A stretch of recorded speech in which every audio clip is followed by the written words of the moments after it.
how they blocked the streets off. They blocked them off so you couldn't get through. They got roadblocks so you couldn't get through.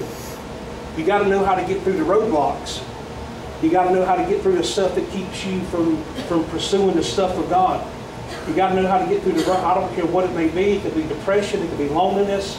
It could be in your finances. It could be just in your family. It could be just in anything of your life. It could be an addiction. It could be anything.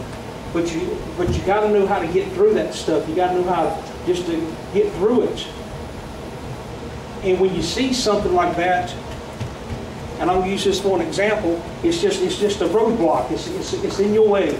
It's something that's in your way. It's a roadblock. You have to go around it. You have to go. You have to do something. You have to reroute. You have to regroup yourself. You have to come up with another plan. You got to come up with another strategy. You have to do something different than what you've done. And the hardest thing for people to do is change, because they stick with the same routine. And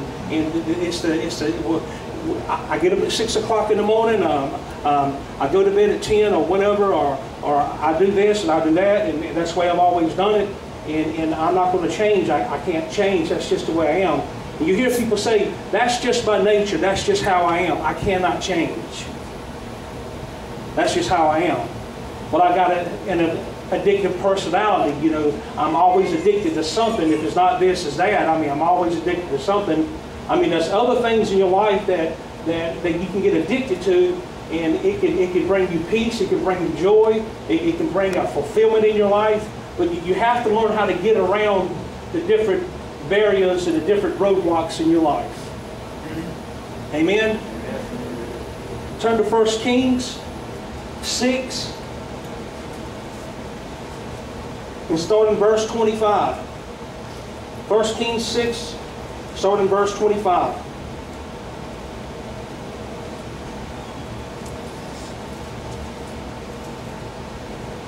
And in verse 25 it says, and there was a great famine in Samaria. And behold, they besieged it, until a donkey's head was sold as 80 pieces of silver, and a fourth part of a cap of dove's dung for 5 pieces of silver. And the king of Israel was passing upon the wall. There cried a woman to him, saying, help me, my lord, O king. And he said, if the Lord will not help me, let me turn to the, hold on, I can read this a little bit better. 2 Kings, sorry. Let me turn to this right here, I can do it better. 2 Kings. No seeing no. 2 Kings 25, 6:25. It says, now about after this, there was a great army which besieged Samaria. There was a great famine in Samaria. They besieged it till the donkey's head was sold as 8 shekels of silver, and the fourth cap of dove's dung is 5 shekels of silver. And as the king of Israel was passing on the wall, a woman cried out and says, help me, Lord, O king.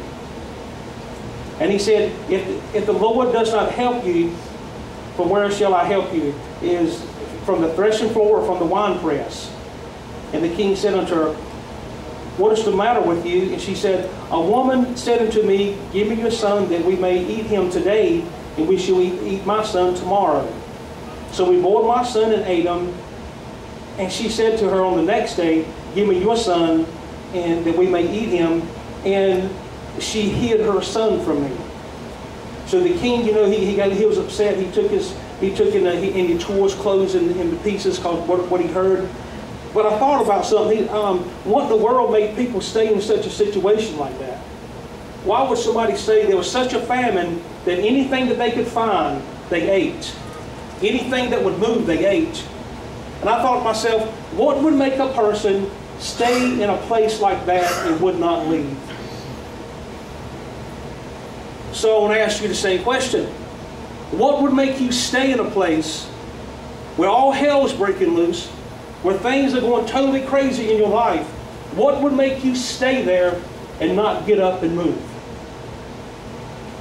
What will make you stay in a place where mentally, physically, and emotionally, that things have gone just crazy in your life, and God has given you different open doors to go through, and you did not go? He spoke to you about some different stuff in your life, and you did not take that step. What will make you stay in a place of torment? What would make you stay in a place of shame? What will make you stay in a place of just wondering? What will make you stay in a place where it just seems like all hell's come against you? What will make you stay there where it's affecting you mentally? It's affecting you emotionally? It's tearing your body down? It's tearing your mind down? But yet you still stay there and will not get up and will not move and will not do what God has told you to do. Hello? God will speak to you about a situation. He'll talk to you about something. He'll let you know something about some areas of your life and show you what direction to take. And He'll speak to you. He'll speak to you with a voice that you can hear. You can hear the voice of God when He speaks to you. He may speak to you differently than how He does me, but He can get your attention. And you know when God speaks to you. And when He speaks to you, you need to get up and you need to move out. But if you stay there, eventually you'll die. For an example, go straight over to the next verse, the next chapter in chapter 7.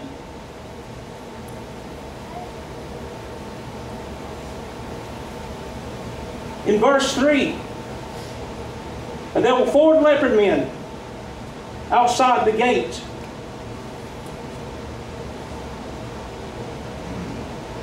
And there were 4 leopard men at the entry of the gate. And they said to one another, "Why do we sit here till we die?" And that's what I want to tell you. Why you want to stay in a place till you die? Why you want to stay there till you have to move, till you have to go, till you have to get up, till you have to quit that, or you have to stop that? I mean, why would you want to stay in a place till you die? Why would you want to do that? Why is that built on the inside of you that you're bound and determined that you'll stay there come hell or high water? Nobody can tell you nothing. You got it all together. You're totally tormented in that place. God spoke to you about some situations in your life. He told you what to do. He told you what step to take. But yet you stay in the same place. And I'm telling you, if you stay there, you will eventually die. Mentally, physically, emotionally. Maybe even die of a death. You might just die, period. But some places, if you stay there, everything in your life is going to die. Eventually, it's just going to die. And in verse 4, this is what they were speaking to one another. Now, you got to understand that leopards, they were outside the gate. Some places they could not go. A lot of places they could not go because they were called unclean people. They were unclean. Even the priests would call them unclean. They're unclean. They're unclean. You're unclean. You're unclean. There's a different place for leopards. That's a leopard colony even now. But there's a place for leopards. That's where they had to stay. They couldn't go in. They weren't allowed in. In verse 4, this is what they're saying to themselves. If we enter the city, then the famine is in the city, and we'll die there. If we sit here, we'll die also.